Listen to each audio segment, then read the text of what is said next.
नमस्कार, आदाब, सत श्री अकाल दोस्तों। स्वागत है आपका एक बार फिर से हमारे YouTube चैनल ब्रास फ्यूजन्स पर, जहां हम आपके लिए एक बार फिर से लेकर आए हैं एक नया lesson. Now, interpleader suit. Now, before starting with the basic provisions and before reading out the provisions, I will just tell you what interpleader suit basically means. Interpleader suit basically means, just imagine a situation that you are having something which does not belong to you, right? And which is not yours. Somebody has given it to you for safekeeping or something like that. And then there are two people who are claiming the same thing from you, right? Let's take a very generic, simple example. Let's say you found something, right? You found a gold ring. You were walking on the road and you found a gold ring, right? Then you being a good citizen and a very aware, nice citizen of India, what you do is you paste a notice. You found a gold ring in your college and you paste a notice in the college that look, I found a gold ring, so to whomsoever it belongs, he can come and take from me. Now there are two people who come to claim the same thing from you, and both of them are claiming the right over that thing. Right? Both of them, and don't give me those things that okay, the one who will give the right description, हम पूछेंगे ring कैसी थी, क्या design था, ये सब चीजें भूल जाओ, but just only for the purpose of explanation I'm giving you this illustration. So let's say both of them are able to give an exact description of the ring also, right? Now how do you decide whom to give the ring, right? So there is one person who is not the owner of the property, who has no right, interest or title in the property at all. And there are two people who are claiming the same thing from him. Now this person actually does not know whom to give it to, because both of them are claiming, and he is not a judge. He does not have he has no means to decide to whom the property belongs. So what this person can do? This person will take both of these people to court. And when he takes both of these people to court, he will become the plaintiff. That is the person who's having the property. Now, the ring, he becomes the plaintiff, and the other party, other two people who are actually contesting against each other, right? So these people, both of them who are claiming the ring, obviously they are contesting against each other. Both of them want the ring, so they are against each other. So both of them are made the defendant. Right? Since they were not wanting to go to the court, they said, "नहीं, हमें तो यहीं पे फैसला चाहिए, whatever." So the person who was having the possession of the property, he takes them to the court. And for court, somebody has to be a plaintiff and the other party has to be defendant. Now, in this case, this person who has the property, he becomes the plaintiff. And the other two parties who are claiming adversely to each other, who have claims which are against each other, now they in this case becomes the defendant, right? So I'll tell you what this type of suit is called as a interpleader suit, right? See, I'll tell you the general rule in CPC. General rule in CPC or general rule in any law is that when you are contesting against the party, it is plaintiff versus defendant, right? So whosoever is in the defendant category, definitely they are one party and plaintiff is the opposite party. However, interpleader suit is kind of one exception to it, where the person is claiming, the plaintiff is not actually claiming the property, or he's not asserting any right over the property. In fact, so he is not claiming the property. It is the defendant who are contesting against each other, right? So since the defendants are contesting against each other, this is a very peculiar situation which generally does not happen, right? So that is why this is a special category of cases which has been, a special category has been created in CPC for such cases, which is called as the interpleader suit. Class, have you got this point? The general rule may the plaintiff is contesting against the defendant. However, in this case, it is a very, very peculiar, specific kind of situation where the plaintiff is not contesting against the defendant. He is just kind of a facilitator, and the suit is actually happening between the defendants only. And since the defendants were not wanting to go to court or whatever reason, they have not gone to the court, and plaintiff has taken them to the court. And now the court will decide to whom the property belongs. So the person takes this matter to the court and tells the court, now you are the best judge, you decide to whom the property belongs, whom should I give it to? Fine, class? Class? Please respond. Yes, ma'am.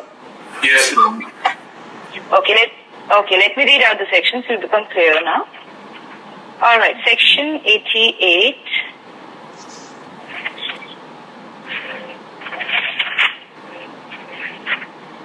Right. Section 88 says, where interpleader suit may be instituted.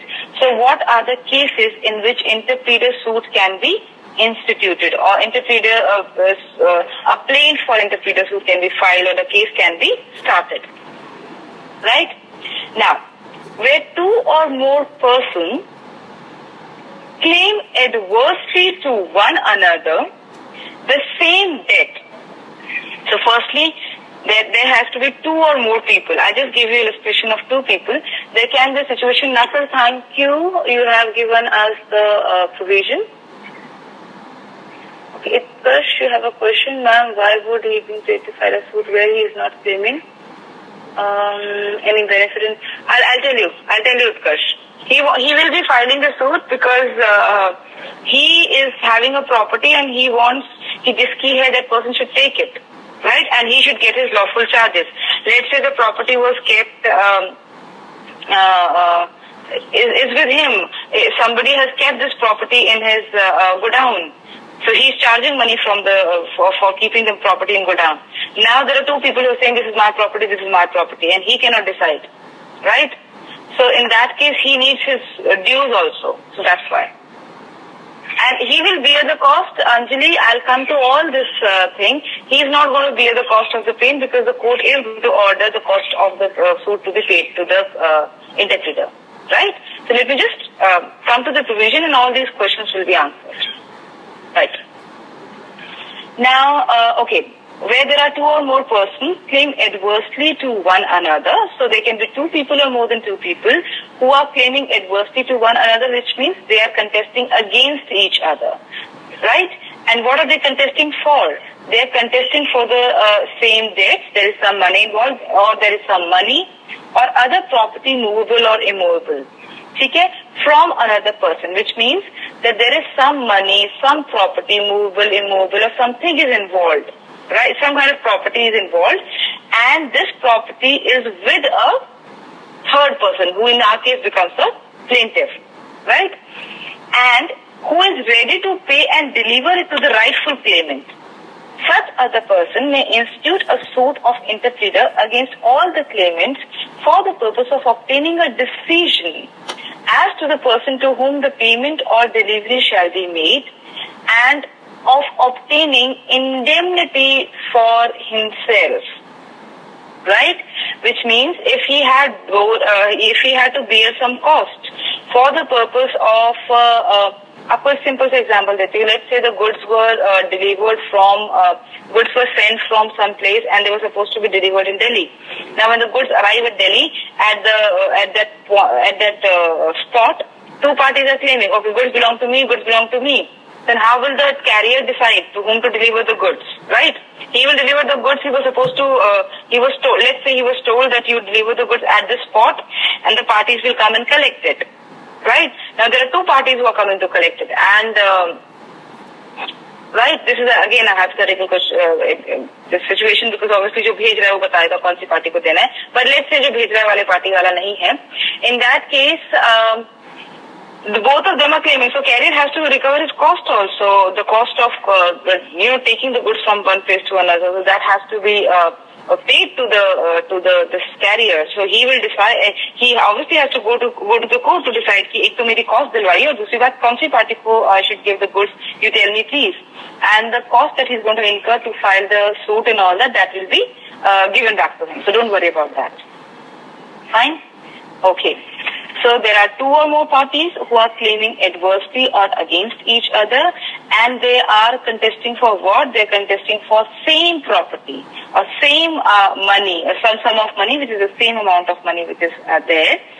And there is a third person who is ready, who is having that property or that money or whatever, and is ready and willing to give it. He is not. See, one point which is very, very important is that this third party or this person, basically the plaintiff in this case, he is not claiming any interest whatsoever in the property.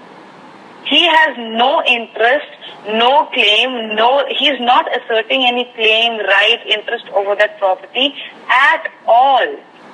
He is saying this property is not mine, it's not my property. It is somebody's property, but then there are three people claiming whose property I do not know. Right? So that's the dispute all about. But he does want to recover any cost that he has incurred for keeping the goods in godown or for carrying the goods to some distance and all that. Right? So what does he do? Then he goes to the court and files a suit. Provided that where any suit is pending, in which the rights of all the parties can properly be decided, no such suit for the interpleader shall be instituted. Now, what does this proviso to Section 88 mean? Now, proviso to Section 88 means that, let's say, we'll go to the example where a ring was found and a person, okay. Let me change the facts a bit where you have to pay the cost also. Somebody name the most expensive breed of dog. There are many expensive breeds of dog. Name the most expensive one. Anyone? Tibetan Mastiff. Mastiff. Yeah, Mastiff is actually quite expensive. Okay. So let's say Tibetan Mastiff is found by you. As in, like, he was found roaming on the streets by you. And you do not know to whom it belongs, but it's a beautiful dog and you are an animal lover and a dog lover.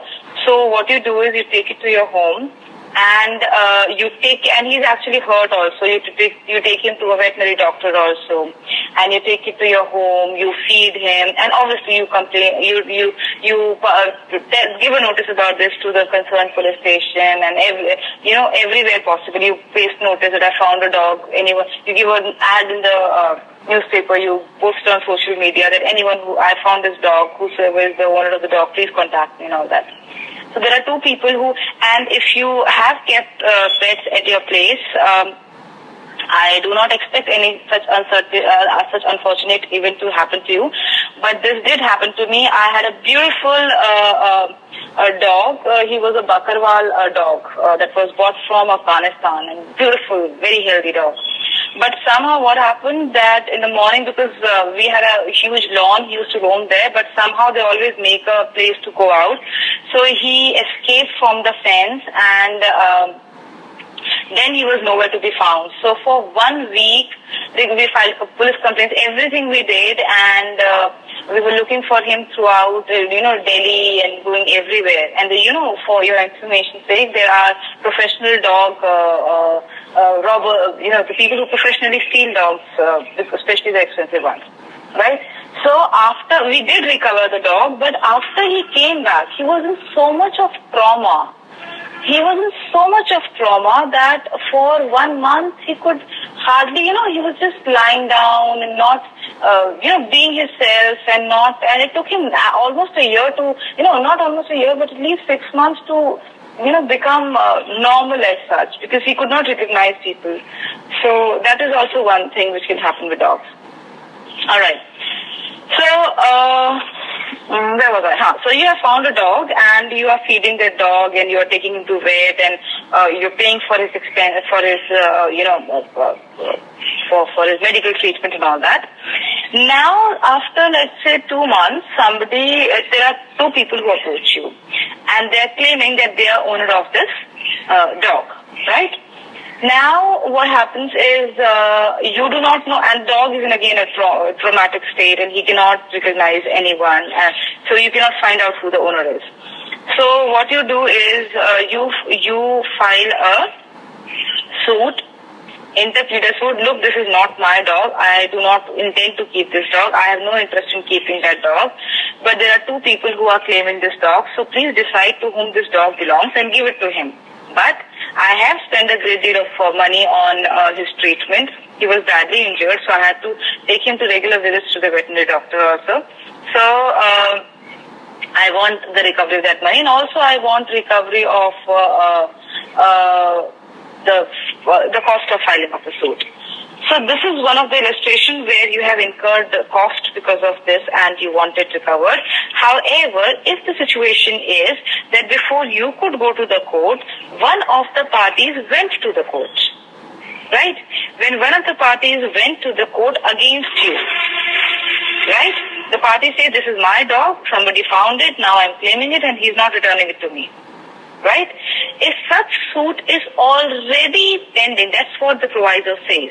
If such suit is already pending in the court, then in such case, interpleaders and such suit should be such which will actually determine the rights of the party, which will actually lead to the disposal of the Okay, Akansha says real owner can simply show the pictures of the dog. Okay, we are not going into the evidence part because the dogs actually look similar, and you will be able to recognize dog only when when जब तक मेरे पास dog नहीं था ना, I've kept 2 pets till now. Till the time I did not have my own pets, I would not differentiate one dog from other. And let's say they are all one breed dogs. So I would say, okay, they look so similar. How will the owner recognize? So, but when you start keeping dogs, you start, appreciating the differences and you recognize your own dog. So that's a different thing. So, Diksha, dogs look similar. Yes, but then owners can definitely recognize. Yes. So we are not going into the evidence part because these are all hypothetical situations. Fine? Okay. Now, so if there is already a suit filed which can decide the rights of the parties, in such a situation, there is no need of an interpleader suit and the court will not allow an interpleader suit to be filed. Why increase the litigation when there is one case going on which will decide the rights of the parties? Why go for another suit? So that is kind of a limitation that has been put on filing the interpleader suit. Till now, is it clear? Should I go to Order 35? Class, tell me. Ma'am, can you please give example of immovable property with regard to Section 88? Let's say you are the caretaker of a property, right? Or you are the, you have been appointed, you are the liquidator of a property. You're not a liquidator, what is it? You're the executor of a will, right? And in the will, it said my son, movies, I'm illustrating, I'm picking up illustration from movies, where the person says my son is going to inherit the property. Now, who is the son, we do not know. And there are two people who come and claim, I am the son of this person. Right? He's a long lost son. The father never saw the son, nobody saw the son, and he comes. So that's like a very filmy example that I've given you. Right? Where you do not know who... Yes, sir, I'm just... Ma'am, for an example, there is a property and 2% and there... Ma'am, for an example, there is a property, immovable property, and there is there is no paper or other documents which can prove that the person, this property belongs to A person or B person. And when I think ma'am adverse possession में से हो सकता है ना कि उस situation में 2 से ज़्यादा लोग आके बोले कि this is my property and this is my property in that situation I think No, but they're claiming from whom? That is the point. There has to be a third person from whom they are claiming. See, if it is a dispute regarding the right to property, in that case, if two people are saying this is my property and this is my property, what they would do is they would file a suit against each other. Right? Yes. Right, Anjali? Yes, ma'am. So they are not claiming it from a third person. Interpleader suit is very specific. Class, please do understand that interpleader suit can be filed only in a very specific kind of situation. You do not have interpleader suits being filed generally in every situation. It is a very specific kind of situation, and the specific condition or requirement for this is that people should be claiming property from someone. If there is a dispute regarding the ownership of a property, then those who are claiming that property can file a suit against each other. So that is not an interpleader suit. This situation arises when two parties are claiming same thing from a third person who is having the possession of the property. Right? So this point should be very clear in your mind when you talk about interpleader suit. Fine, class? Class? Fine? Yes, ma'am. Okay. Yes, Now ma'am. let's come to order 30. Okay, let's come to order 35 now. Order 35 talks about a plaint in interpleader suit. So when a plaint is being filed in an interpleader suit, some questions are coming. I'll look at all the questions. Just let me read out this order. Now, plaint in an interpleader suit. In every suit of interpleader, the plaint shall, in addition to the other statement necessary for a plaint, state these are the things, which means that when this third person who is having the possession of the property, that two or more people are claiming from him. In such a situation, his plaint I've told you, plaint is the statement of claims that the person who's filing the suit makes, right? So when he's filing the plaint in the court, in that time, this plaint is going to have everything that is required to be in a plaint. We are going to do order 7. Order 7 will talk about the requirements of the plaint. So वो सारी चीजें तो होनी ही चाहिए. उसके साथ ही साथ these three additional things should also be written. And what are they? Firstly, that the plaintiff claims no interest in the subject matter in dispute other than the charges or cost, which means that the plaintiff is saying that I do not have any interest in this property whatsoever. This is not my property. I want to give it to that real owner, but I want my charges. Whatever expenses I have incurred for maintaining this property or keeping this property, I want those charges, and I also want the cost. Cost for what? Cost for the suit that I've instituted. I had to pay the court fees. I have to hire a lawyer. So all these charges that I've incurred, I want that, and I want all the costs or expenses that I've incurred for maintaining that property. Right? But I do not have any interest in this property whatsoever. This person has to declare. This is a dispute only between the defendants, and I'm just, I just want this matter to come to the court. That's why I brought the suit. Second thing that he has to write is the claims made by the defendant severally, which means that he has to give the claims of each of the defendants.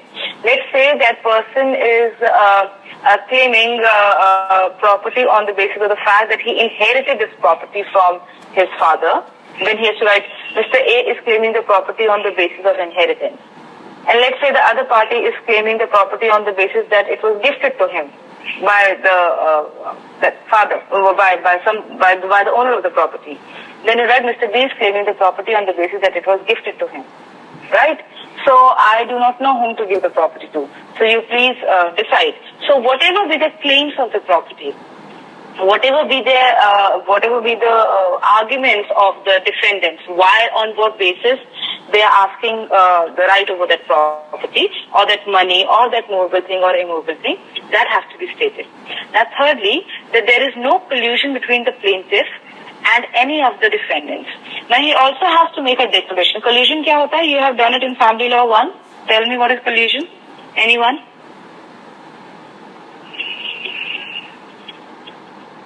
Family Law 1 में collusion किया है Section 23 में?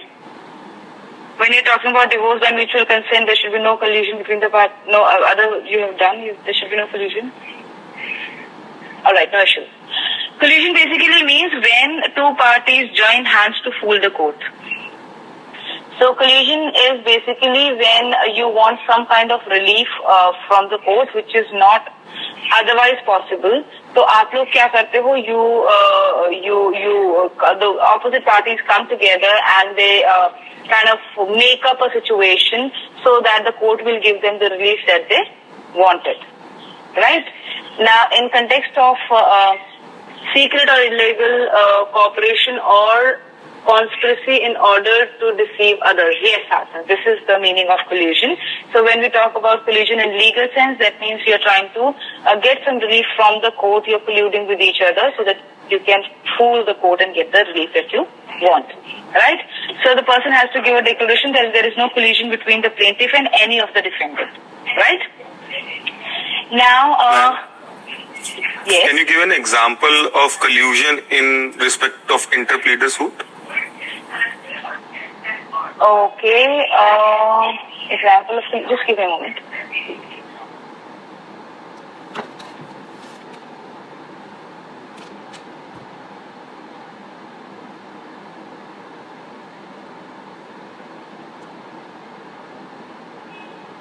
Yes, you wanted an example of collusion in interpleader suit. I am reminded of example from family law, but that would not fall under interpleader suit. Should I give that example for time being? Yes, ma'am. Okay, listen to that example for time being till the time something comes to me in collusion. Earlier, divorce by mutual consent was not a ground for divorce under Hindu Marriage Act. That was added by the amendment. So earlier, if the husband and wife had and obviously you know the divorce can be taken only on some ground. You cannot just go to the court and take a ground. We do not want to live with each other, that's why we're taking divorce. That can happen now because we have divorce by mutual consent, but earlier this provision was not there. Till the time this provision was not there, if the parties had nothing against each other, as in like no adultery, no cruelty, no desertion, nothing was there, but still they wanted divorce from each other, then what they would do is they would collude with each other, which means what? Husband and wife would enter into a conspiracy to deceive the court. Like for example, the husband can say, ask the wife, okay, you put a charge of adultery on me. Adultery is a ground for taking divorce. So you file a petition for divorce and I will help you get some evidence to prove the fact that I am adulterous. And in fact, I will not take a proper defense also. So my adultery will be proved. Once my adultery is proved, we can get divorce from each other. Right? So basically what they're doing, they are conspiring because divorce by mutual consent was not a ground for divorce. What they're basically doing is they are conspiring with each other to get the relief of divorce, which was not available to them if they would have gone by the straight path. Right? So this is one of the illustration of collusion which comes to my mind. But in the sense of interpleader, nothing is clicking right now. Okay? Ma'am, Now, yes, Antika? may I give an example if you permit? Sure. So I'm not sure, but it might clear the issue that, okay, so if there was a deceased person and he held a property and he has entrusted the property with a certain person, but he has also gifted the same property to another person. So now the person's son is claiming inheritance over the property, but the property is already gifted to the other person, so he becomes a defendant number 2. So the son joins hands with the plaintiff who is entrusted with the property and says that we might go to the court, and there you can say that in such a way that they might go to the court and the property might be entrusted to the son despite that it was gifted to the other person due to inheritance. All right. Now that can be one of the illustrations. Definitely it can be. However, in this case, how he would influence the court, because the plaintiff does not have any influence on the court as such. Because a suit will actually lie between the defendants when they go to the court. The court has to give a decision whether if the gift was given, is there a gift deed or not? Because for gift of immovable property, it has to be in writing, registered and all that. So not going to the technical definition, if just we ignore the law part, definitely that can be one of the illustrations, Ambika, good. But if we go into the legal point, because then there might be some technical difficulties. But otherwise, it's fine. Okay. Now, let's come to the second part, which is Rule 2, which is payment of the things claimed into court. Where the things claimed is capable of being paid into the court or placed in the custody of the court, the plaintiff may be required to so pay or place it before he can be entitled to any order in the suit. So which means what? That let's say the plaintiff is having that dog or the gold ring or something which is in his possession, and that is the basically subject matter of the dispute. Then if the court says, okay, we are, kind of releasing you from the responsibility, you deliver the property to us and we will keep it in the court custody only, right? So that movable property can be, dog could obviously the court will not ask, but if it's a movable property, like let's say the gold ring or whatever that we were talking about, then in that case the court can keep that property with itself rather than it being there with the plaintiff, right? Now, procedure where the defendant is suing the plaintiff. Rule 3, it says where any of the defendant in an interpleader suit is actually suing the plaintiff in respect to the subject matter of such suit, the court in which the suit against the plaintiff is pending shall, on being informed by the court in which the interpleader suit has been instituted, stay the proceedings as against him, and his cost in the suit so state may be provided for in such suit, but if and so far as they are not provided for in the suit, they may be added to the cost incurred in the interpleader suit. Which basically means what? That if there is an interpleader suit which is already going on, the plaintiff has already filed an interpleader suit, and now the defendant goes ahead and files another suit against the plaintiff, then in that case, even if ideally the court should not entertain the suit, should not admit the suit, but if the court admits the suit, then when it comes to know that there is an interpleader suit, then they are going to stay the proceedings against the plaintiff, right? And they will let the interpleader suit be decided. ठीक है, ये appreciate the difference. अगर एक suit पहले से चल रहा है, बाद में you want to file an interpleader suit, that will not be allowed. However, पहले से interpleader suit चल रहा है and the defendant goes ahead and files a suit against the plaintiff, which the court does not know that the interpleader suit is going on.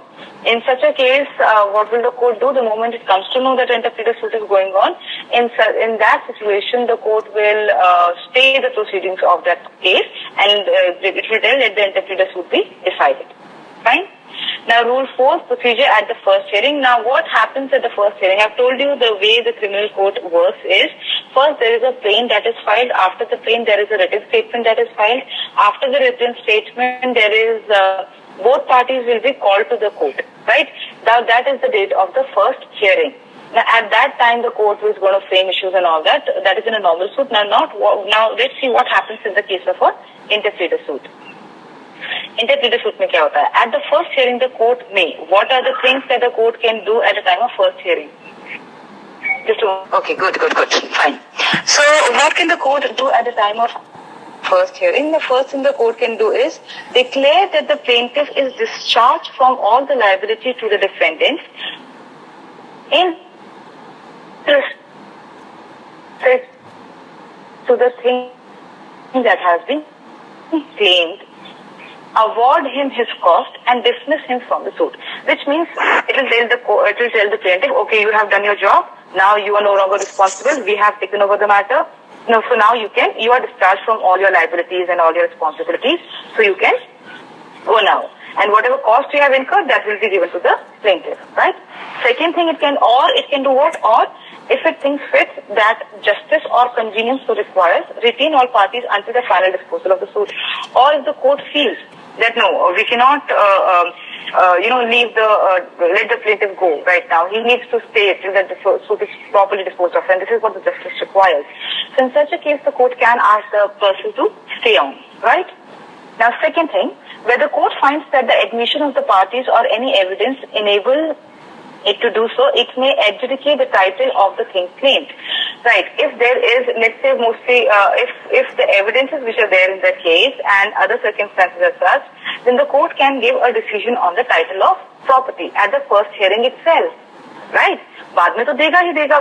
If the court, is my voice breaking? Is it fine now, class? No, it's good. Ma'am, initially your voice was breaking. No, it's okay, ma'am. Okay, now it's fine? it's fine. All right. So if the okay, thank you. So at the first hearing itself, if the court feels that I have sufficient evidence to decide to whom this property belongs, then the court can give a decision regarding the title of the property also, that this person is the owner of the property, right? Third, where the admissions of the parties do not enable the court to do so adjudicate, it may direct that an issue or issues between the parties be framed and tried, and that any claimant be made a plaintiff in lieu of or in addition to the original plaintiff, and shall proceed to try the suit in the ordinary manner. Which means what? Which means there are two situations. At the time of first hearing, firstly the court can ask the plaintiff, discharge the plaintiff from all his liabilities. Second thing that the court can do on the basis of evidence that is there, or the admissions of the parties, statement of the parties that are there, on the basis of that, the court is going to decide the suit there and then in the first hearing, decide the title and dispose of the suit, right? Third thing, if it is not possible to dispose of the suit at the first hearing itself and not decide the evidence or the admissions are not sufficient, in that case, the court is going to frame issues. After framing of issues, the entire suit proceedings will be done, and at last the decision will be given, just like the ordinary suit. And when it becomes an ordinary suit, if the court feels, then the court will make one of the defendants as plaintiff and let the other defendant remain the defendant. Right? Got it, class? So, जो दो plaintiff versus two defendants था, उसमें से one defendant को वो plaintiff बना देंगे और दूसरे को defendant रहने देंगे, because the suit has to be between the contesting parties. Fine? Fine, class? Yes, No. Yes, ma'am. Yes. Okay. Now let's come to a very important point, an exception which is there, and in fact very important rule, that is Rule 5. Rule 5 says agents and tenants may not institute the interpleader suit. Now what does it say?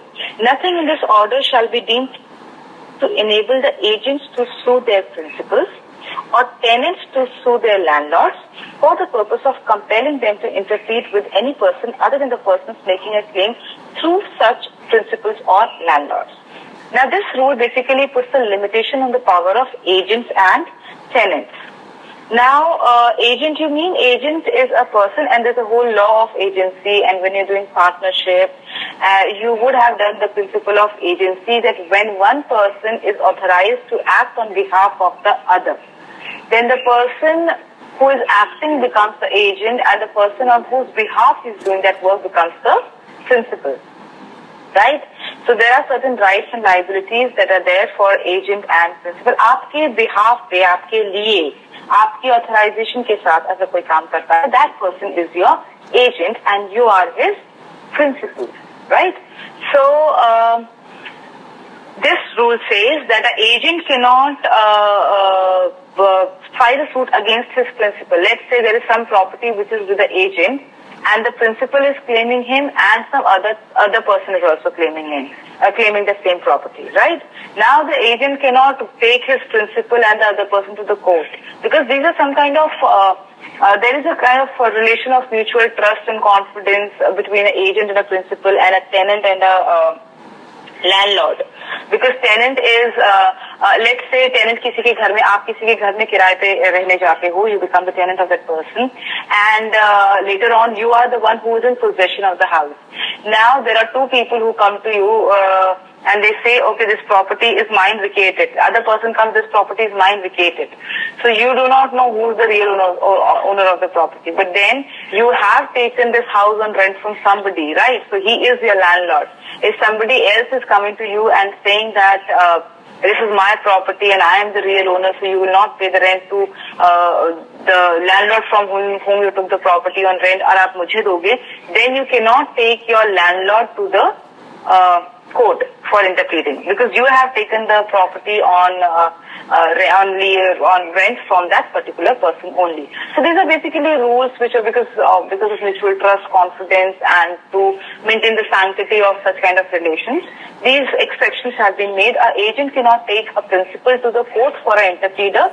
If somebody is claiming something is in possession of an agent and the principal and other parties claiming it, Similarly, a tenant cannot take a person, his landlord, to the court if the landlord and some other person is also claiming the same right, that same thing that is in possession of the tenant, that property, right? Let me read. However, there is another exception to that also, and that comes in the last line that we have for this. Let me read out. There are two illustrations which are given.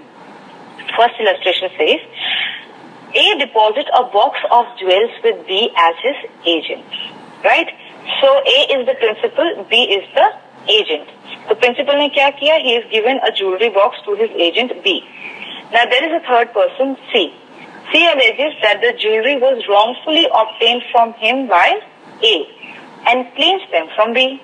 So then A goes, there's a third person, C. He goes to the agent and he tells the agent, look, this property is actually mine, but your principal, that Mr. A, has wrongfully taken it from me. So give me, this property rightfully belongs to me. So give it back to me. So the agent does not have the right to take this Mr. C to take his principal to the court and claiming that, my principal is also claiming right, my principal Mr. A is also claiming the right over this property, and this person C, he's also claiming right over this box of jewelry. I do not know whom to give it to. He does not have this right because this property was handed over to him by the agent, by the principal, and there are certain rights that have to be there between between the agent and the principal. He cannot take his principal to the court. However, there is one situation in which an agent can also take his principal to the court, and when is that situation? That situation arises when, come to the last line of this says, interferes with any person or any person making, okay. The tenant sues his landlord for the purpose of compelling him to interfere with some other person other than the person, okay. The agent cannot take his principal to the court to interplead with some other person, but he can take the person to court, he take his principal to interplead with some other person, making claim through such principal or landlord.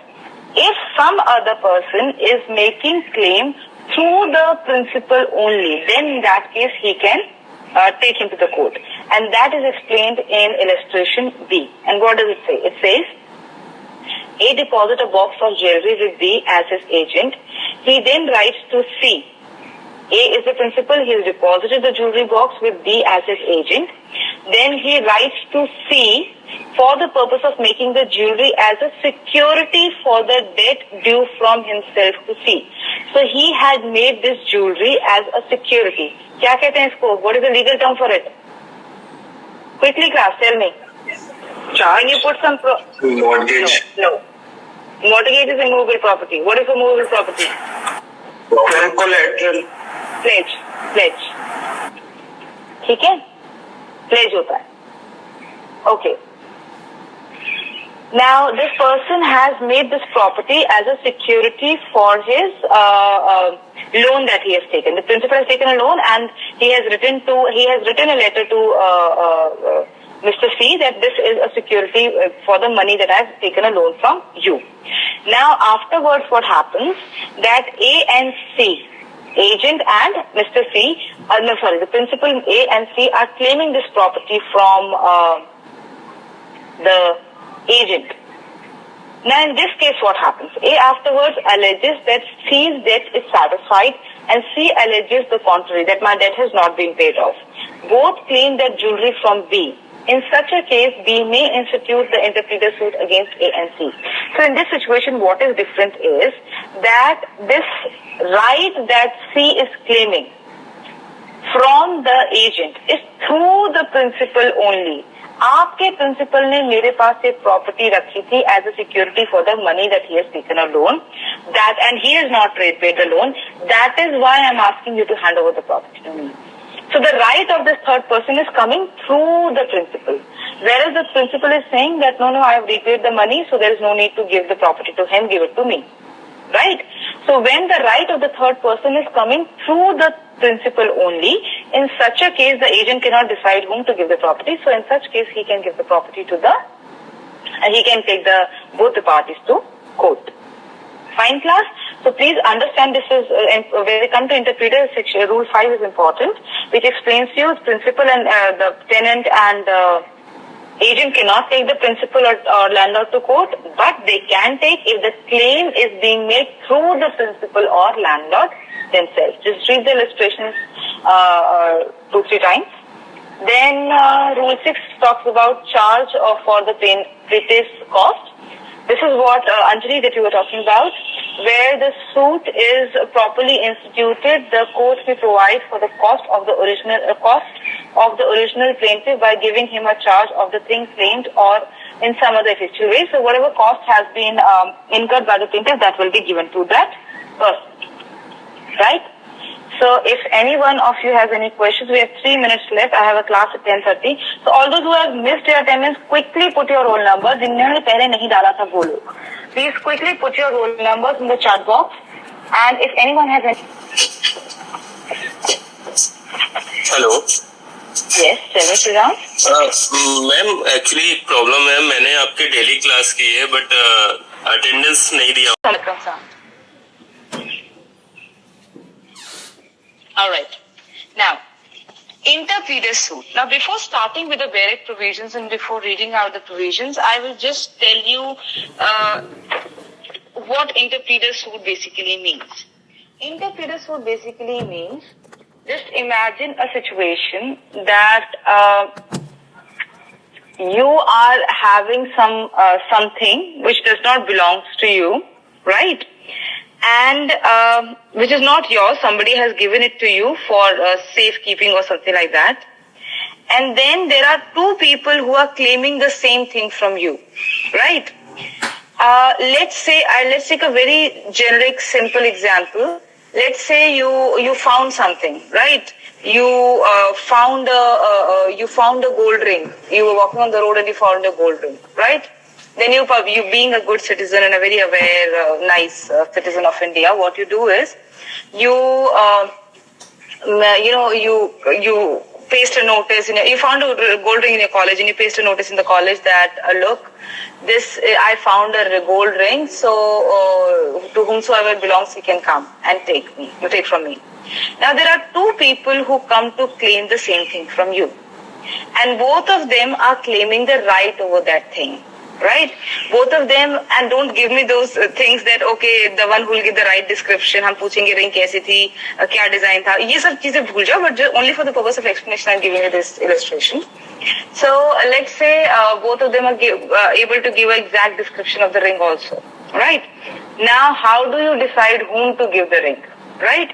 So there is one person who is not the owner of the property, who has no right, interest or title in the property at all. And there are two people who are claiming the same thing from him. Now this person actually does not know whom to give it to because both of them are claiming, and he is not a judge. He does not have he has no means to decide to whom the property belongs. So what this person can do? This person will take both of these people to court, and when he takes both of these people to court, he will become the plaintiff. That is the person who is having the property. Now the ring, he becomes the plaintiff, and the other party, other two people who are actually contesting against each other, right? So these people, both of them who are claiming the ring, obviously they are contesting against each other. Both of them want the ring, so they are against each other. So both of them are made the defendant, right? Since they were not wanting to go to the court, they said, "नहीं, हमें तो यहीं पे फैसला चाहिए, whatever." So the person who was having the possession of the property, he takes them to the court. And for court, somebody has to be a plaintiff and the other party has to be defendant. Now, in this case, this person who has the property, he becomes the plaintiff. And the other two parties who are claiming adversely to each other, who have claims which are against each other, now they in this case becomes the defendant, right? So I'll tell you what this type of suit is called as a interpleader suit, right? See, I'll tell you the general rule in CPC. General rule in CPC or general rule in any law is that when you are contesting against the party, it is plaintiff versus defendant. Right? So whosoever is in the defendant category, definitely they are one party and plaintiff is the opposite party. However, interpleader suit is kind of one exception to it, where the person is claiming, the plaintiff is not actually claiming the property, or he's not asserting any right over the property. In fact, claiming, so he's not claiming the property. It is the defendant who are contesting against each other, right? So since the defendants are contesting against each other, this is a very peculiar situation which generally does not happen, right? So that is why this is a special category of cases which has been, a special category has been created in CPC for such cases, which is called as the interpleader suit. Class, have you got this point? The general rule may the plaintiff is contesting against the defendant. However, in this case, it is a very, very peculiar specific kind of situation where the plaintiff is not contesting against the defendant. He is just kind of a facilitator. आशा करता है कि आपको हमारा lesson पसंद आया होगा। Comment box में अपना फीडबैक देना ना भूलें। Thanks for watching.